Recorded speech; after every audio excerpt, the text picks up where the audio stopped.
जगद्गुरू तुकोबारायांची सावली म्हणून ओळखले जाणारे संत संताजी जगनाडे यांचा 8 डिसेंबर 1624 हा जन्मदिवस.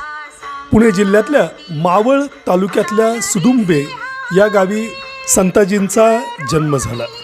जगद्गुरू तुकोबारायांच्या गाथेचे लेखनिक म्हणून संत जगनाडे यांना ओळखले जातं. लहानपणापासून धार्मिक संस्कार असलेले संताजी महाराज संत तुकाराम महाराजांच्या 14 टाळकऱ्यांपैकी एक झाले. अगदी लहान वयापासून त्यांना भजन कीर्तन ऐकायची सवय होती. तुकाराम महाराजांची कीर्तनं ऐकून संताजी महाराजांनी संसार सोडण्याचा निर्णय घेतला होता.